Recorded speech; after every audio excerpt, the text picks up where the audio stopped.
I thought it was the most extraordinary advert for Englishness. I did wonder how the late Queen would have responded to the public display of affection. Well, I assumed that this was an Archwell production. And what's the alternative? That she should sit and do a piece to camera, poke face? Hey everyone, welcome back to the channel. We're so glad to have you here with us today. Today we're diving into the latest drama surrounding Prince Harry and Meghan Markle that's got everyone talking. It seems like every time they make a move, the world is watching closely. Their latest announcement has sparked outrage, and many are calling it selfish and completely tone deaf. The reactions have been intense, with opinions flying from all corners of the globe. At 100 minutes after this major revelation, by pure chance, Netflix, Meghan and Harry decide that is the moment to promote a series that doesn't air until December. They wanted to capitalize on all the publicity around the Kate announcement by saying, boom, by the way, don't forget about us. They're just remorseless, selfish, false, ghastly couple. What do you expect him to do to Not earn trade on- money? not Not trade trade on off the Royal institution family. he trashes. Money. Yes. Kate's cancer video, I know what we'll do. We'll stick out our promo for our Polo series. Wow. It's been a wretched year for Catherine, the Princess of Wales. There was Kate's conspiracy, the botched Mother's Day photograph, months of vicious and unfounded rumours about her marriage, and most seriously of all, of course, she was diagnosed with cancer. But this week, to everyone's great relief, she announced that she's now through chemotherapy and is currently cancer-free. To an end. I cannot tell you what a relief it is to have finally completed my chemotherapy treatment. The last 9 months have been incredibly tough for us as a family. Life as you know it can change in an instant. This time has above all reminded William and me to reflect and be grateful for the simple yet important things in life, which so many of us often take for granted, of simply loving and being loved. Of course, these days we're not allowed to have nice things. Social media critics and some commentators called it contrived, a cringe fest, and perhaps the most damning critique of all, like something Harry and Meghan would do. Let's break it all down and figure out what's really going on here. We'll analyze the details and try to understand the bigger picture behind their controversial decision. Don't forget to hit that subscribe button and turn on notifications so you never miss out on the latest updates. Stay tuned for more in-depth coverage and exclusive insights. As you might imagine, I disagree. In a late entry for the most tasteless and despicable deed of the summer, Harry and Meghan released an advertisement for their new documentary about polo, the world's most elite sport, just 90 minutes after Kate's announcement. Well, joining me now to discuss all this is royal historian Tessa Dunlop, lawyer and commentator Paula Rowan-Adrian, and author of Revenge, Meghan, Harry and the War Between the Windsors, Tom Bow. Well, welcome to all of you. First time I've seen you all since the end of the long, hot summer. Tom, let me start with you, because it was an extraordinary way to make a statement. I've never seen anything quite like it from a member of the royal family, where we had this 3-minute, highly produced, movie-quality film. But at the heart of it, as I wrote in The Sun, was a princess laying herself open and saying, I've realised what is really important in life is loving and being loved. And the film certainly showed that with her husband, and her kids. But what did you make of it? Well, it was very gushing and it was beautifully made and it was unique in the sense we've never seen anything like that before for the British royal family. But I think the public mood towards Catherine is so beneficent. Everyone loves her and wants her to survive and prosper and be the future queen, that if that is the way she wants to reintroduce herself, everything is forgiven.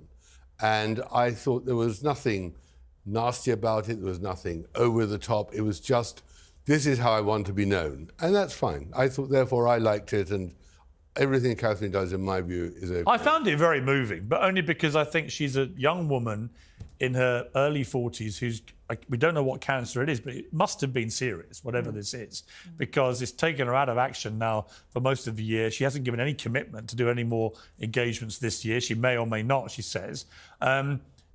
So here's the deal. Harry and Meghan have once again found themselves at the center of controversy, and this time it's because of their timing. The couple recently made an announcement, one that could have been seen as positive, but the timing of it has rubbed people the wrong way. Why? Because it overshadowed a major event involving the royal family. Talk about bad optics, right? The announcement came just as the royal family was preparing for a significant celebration, which many felt was disrespectful. Social media erupted with mixed reactions, some supporting the couple, while others criticized their choice of timing. It's clear that no matter what they do, Harry and Meghan continue to be a polarizing topic. And, I know somebody at the moment with terminal cancer, and we all know people who've been touched by cancer. It is an appalling thing when it's someone you know going through this, both physically but also mentally and emotionally for everyone. Tessa, though, if you read what Daily Mail columnist Liz Jones said, she said about the video, cancer is messy, imperfect, shattering. After all the mental health initiatives, her work stressing the importance of shaping young minds, this strange, odd film seemed a misfire from a family once so protective of their privacy. And Melanie McDonough in The Standard wrote, "Forgive me, was it necessary to share this news with the nation in such an utterly grisly video? It's as if she was advertising herbal essences, shampoo." What do you think of that criticism? Well, it's interesting. It depends where you believe the key role of monarchy is.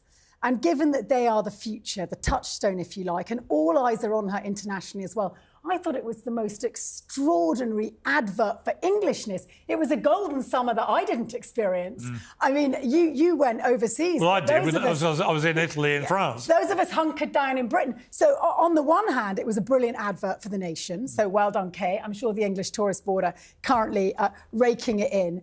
But there is a disconnect. And I think the reason there's a disconnect is because this is a very different version of monarchy that places family in the smallest sense of the word first and monarchy, the institution, second. What Kate's basically saying is, this is what I value the most, and it's my family, and everything else, including being a part of an institution of state, takes very much a back seat. And I did wonder how the late Queen would have responded to the public display of affection. Well, OK, so Paul, let's talk about that, because the Queen, apart from the fact, we'll come to it, there's been the world's worst statue of the Queen released today in Antrim in Belfast, just quite extraordinary thing, in Northern Ireland.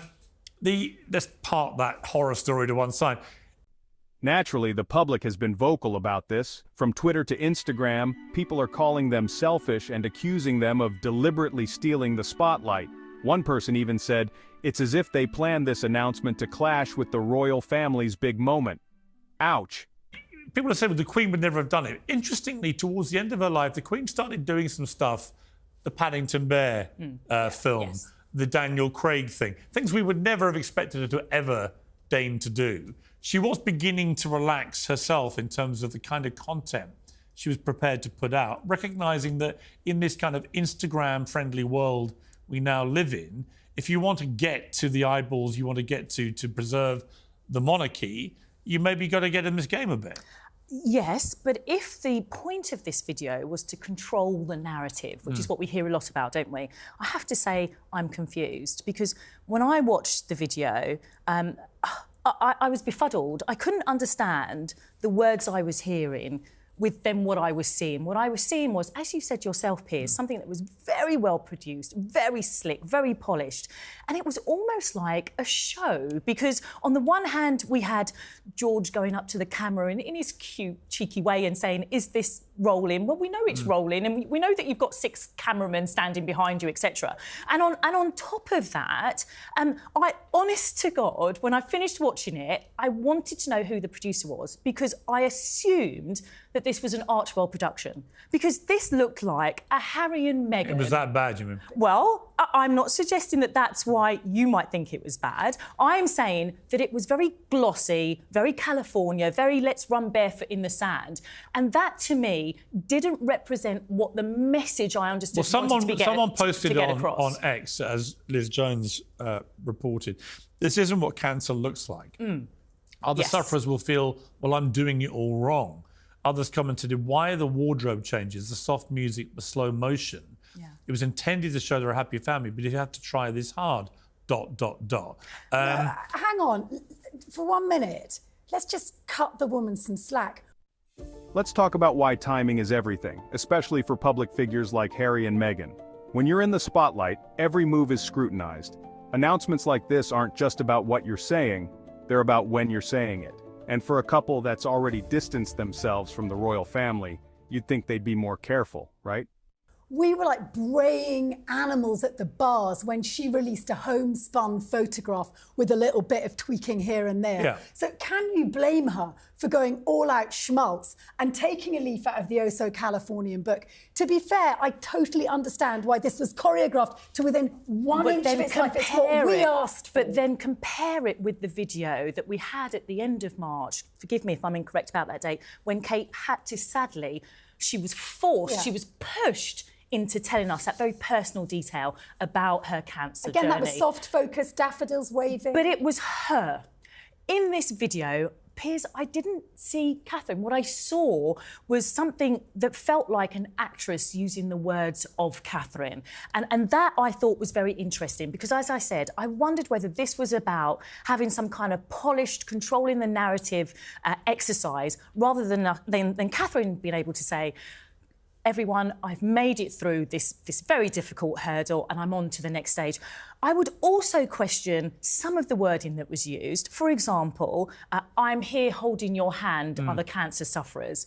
I would have thought we would have seen that. I would have thought we would have seen Catherine. You mean literally see her with other cancer patients? Absolutely. Yeah, but you see, but I would take issue with that because when I read that last line, I thought what I liked about it, and we'll come to the Duke and Duchess of Sussex element of this, but everything they do, in my opinion, and we can argue about this, is self-aggrandizing. It's to promote themselves. It's to do, whatever they want to do.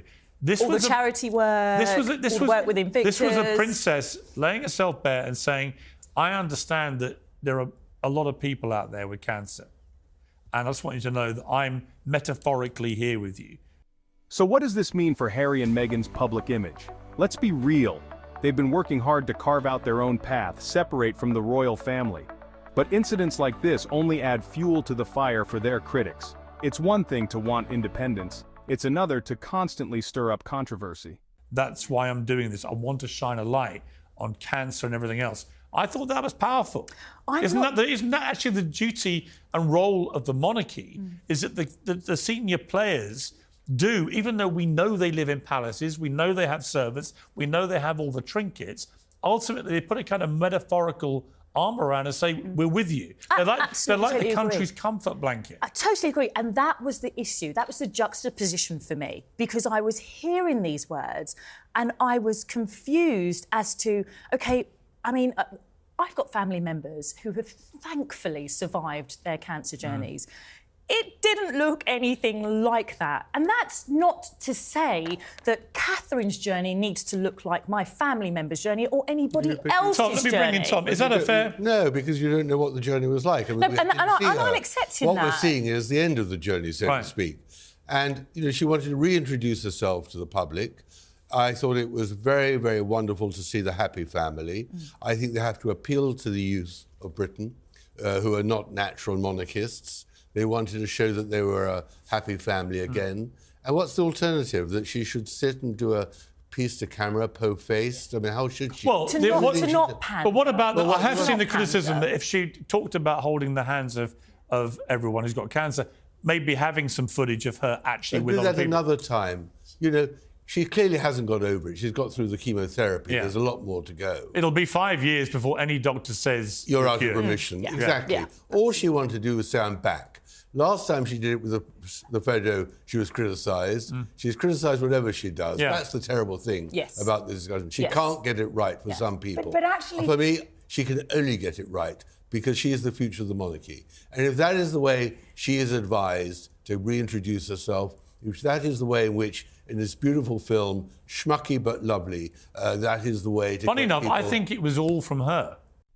All right, that's the tea for today, folks. We've covered quite a bit, haven't we? From the latest royal gossip to the ongoing saga of Harry and Meghan, it's been a whirlwind. Love them or hate them, Harry and Meghan sure know how to keep us talking.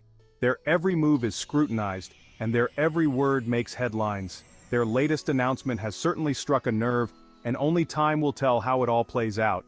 I just got the real feeling she wasn't advised to do it this way. She decided... Well, she chooses her advisors. And her advisors give her what she wants and then translate it into that film. I think that's fine. I think you know, she has got to imagine, and I think this is right from her point of view, she's got to take the monarchy on to the next stage. She's got to anticipate that there's a whole new 2 generations. And young people, you know, the monarchy's getting slightly less popular, right, as the years go by. It's bombed out recently. Well, it's getting slightly less popular.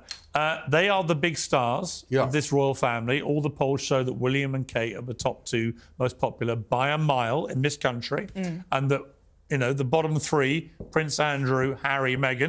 I appreciate that you are. I didn't put them there. Very carefully. They're there because of their behaviour, as I tried to tell you. You know, you can't kid the public for that long. So if the public are being given one particular piece of information, but let's remind and that particular piece of information is being repeated consistently. Well, I think people get judged on their own actions, actually. Well, if they did get judged on their own actions, let's come to them in a moment. I want to make a point, though, Tessa, about this. That the king still has cancer. Yeah. We don't know how serious that is. He's been seen out and about, but, you know, you're 75, you've got cancer. That's pretty serious. So we don't know how long he will be with us. I mean, I hope for a very long period of time. Will they find the peace they seek, or will the drama continue to unfold?